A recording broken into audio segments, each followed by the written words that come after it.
रोजे कई तरह के होते हैं। एक सूखा रोजा, सूखा उपवास, जहां आप पानी नहीं पीते, खाना नहीं खाते और आप परमेश्वर की प्रार्थना में और उसकी उपस्थिति में रहते हैं। जिस तरह एस्तर ने रखा अपनी स्क्रीन के ऊपर, उस वचनों को हम पढ़ेंगे। एस्तर के वचन को निकालेंगे, उसकी 4 उसकी 16 आयत।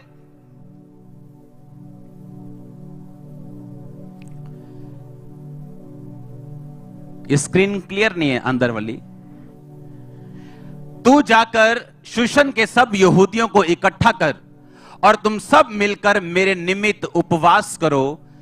3 दिन रात ना तो कुछ खाओ ना तो कुछ पियो। मैं भी अपनी सहेलियों सहित उसी रीति उपवास करूंगी। ऐसी ही दशा में मैं नियम के विरुद्ध राजा के पास भीतर जाऊंगी। यदि नाश हो गई तो हो गई। योना नबी की पुस्तक को निकालेंगे, 3 की 5 से 9। तब जब यह समाचार निनवे के राजा के कान में पहुंचा, मैं 6 आयत से पढ़ रहा हूं, उसने सिंहासन पर से उठ अपना राजकीय ओढ़ना उतार कर टाट ओढ़ा राख पर बैठा और राजा के प्रधानों से सम्मति लेकर एक ढिंढोरा पिटवाया। क्या मनुष्य, क्या गाय, क्या बैल, क्या भेड़, क्या बकरी या पशु कुछ भी ना खाए ना पानी पिए? मनुष्य और पशु दोनों टाट ओढ़े और परमेश्वर की दुहाई चिल्ला चिल्ला करते हैं। इन 2 पदों के ऊपर मैंने जो आपको फास्टिंग बताई है वो है ड्राई फास्टिंग। कौन सी फास्टिंग?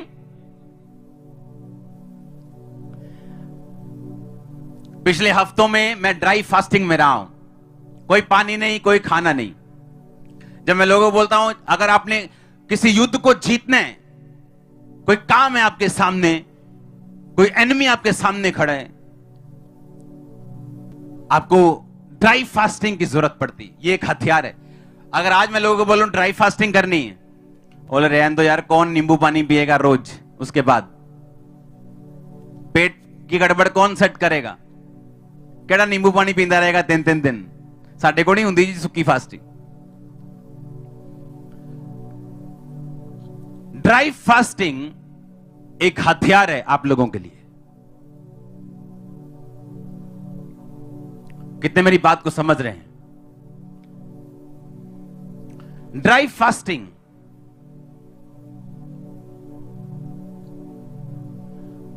और जब पिछले हफ्ते में ड्राई फास्टिंग में था, हमने विक्ट्री देखी, हम जीत चुके हैं।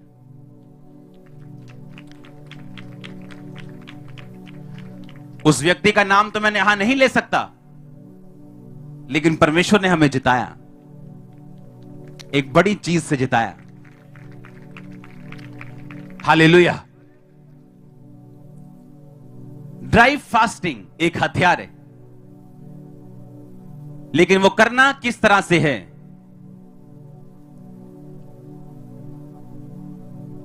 उसका मकसद क्या होना चाहिए? अपनी बाइबल को लेके आए सभी। इस योना नबी के वचन को फिर से अब अपनी स्क्रीन के ऊपर देखेंगे।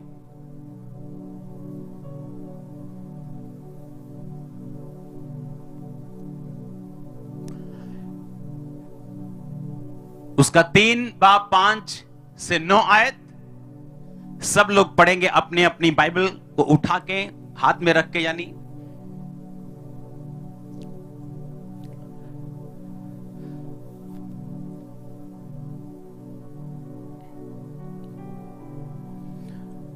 अगर आपके पास स्क्रीन पे है योएल नबी की पुस्तक, उसका 2 बाब उसकी 12 आयत है। अगर नहीं है तो मैं उसे बोलता हूं। उसमें लिखा, तो भी यहोवा की यह वाणी है, अभी भी सुनो, उपवास के साथ रोते पीटते और पूरे मन से फिर कर मेरे पास आओ। अपने वस्त्र नहीं अपने मन को फाड़कर यहोवा की ओर फिरो, क्योंकि वह अनुग्रहकारी दयालु, विलंब से क्रोध करने वाला, करुणा निधान और दुख देकर पछताने हारा है। अपने पड़ोसी को बोलो, बोलो अपने पड़ोसी को ऊंची आवाज में कि उपवास के साथ रोते पीटते पूरे मन से फिर के परमेश्वर कहता मेरे पास आओ। हालेलुया। उपवास का मतलब है अपने मन को फिराना। जब एस्तर ने इसका स्पिरिचुअल रीजन देखा कि मेरे लोगों को जो ये सजा मिली है, इसका रीजन सिन है, इसका रीजन पाप है। सेम जब नेहेमिया को मालूम हुआ कि शहरपना टूटी है, फाटक जले हैं, उसने लिखा उपवास किया और पापों से मन फिराया। आज जो छुटकारा परमेश्वर आपको देगा, उससे पहले आप मेरे साथ एक रिपेंटेंस की, तौबा की प्रेयर करेंगे। अपने थॉट्स, अपनी सोचें, अपने एक्शंस जो खुदा के खिलाफ आपने किए, आप उसकी माफी को मांगेंगे, उपवास करने का निर्णय करेंगे और छुटकारा आज यहां से आप लेके जाएंगे, वो किसी भी रीति का क्यों ना हो। अब ड्राई फास्टिंग अगर कोई नहीं कर सकता, वो पानी वाली फास्टिंग कर सकते हैं। डैनियल ने फास्ट किए, ना तो पानी वाले ना खाने वाले। उसने फास्ट किए कि कोई भी स्वादिष्ट वस्तु उसने नहीं खाई 21 दिन। सिर्फ जो कड़वी चीजें थी वही खाई, अच्छा खाना नहीं खाया, अपने आप को संसार से दूर रखा। यह डैनियल की फास्टिंग थी। एस्तर की फास्टिंग थी, 3 दिन रात पानी नहीं पिया ये, और परमेश्वर ने उसे छुड़ाया। मूसा ने 40 दिन 40 रात कुछ नहीं खाया और पिया। परमेश्वर यीशु मसीह ने 40 रोजे रखे। रोजे, उपवास, फास्ट एक हथियार है आप लोगों के लिए। लेकिन अगर आप मन फिराए हुए नहीं हैं, तो फिर ये आपके किसी काम के नहीं। और अगर आपने मन फिराया हुआ है और आप परमेश्वर के साथ एक मन खड़े हैं, ये आपके बड़े काम के हैं। ये आपको विक्ट्री देंगे, जीत देंगे, बड़ी चीजों को, नियमों को बदल देंगे आप लोगों के लिए। राजा के पास कोई जा नहीं सकता उसकी मर्जी के बिना। रानी कहती मैं उपवास रखूंगी और नियम के विरुद्ध जाऊंगी। नियम के विरुद्ध। शैतान ने नियम बना के रखे आपकी फैमिली में कि कोई फौरन नहीं जा सकता, कोई एक लेवल के आगे नहीं बढ़ सकता, किसी की मैरिज में खुशहाली नहीं आ सकती। उसने नियम बना के रखे। अगर आप नियम के विरुद्ध तोड़ना चाहते हैं उसे, आपको फास्टिंग की जरूरत है। अपने परिवार के लिए, अपने लोगों के लिए, अपनी चर्च के लिए, अपने विजन के लिए आपको फास्टिंग करनी पड़ेगी। हालेलुया। ये मुश्किल तो है, क्योंकि मैं जानता हूं, मैंने लाइफ में ड्राई फास्टिंग की है, दूसरी फास्टिंग की है। मुश्किल तो है पर इम्पॉसिबल नहीं। अगर परमेश्वर आपके साथ हो, वो आपको विक्ट्री के साथ खड़ा करेगा, आपको लेके आएगा। आमीन। ऊंचाई आशीष आपकी चर्च। इस दुनिया में, क्रिश्चियनिटी में बेचारों के लिए कोई जगह नहीं। बेचारों के लिए कोई जगह नहीं।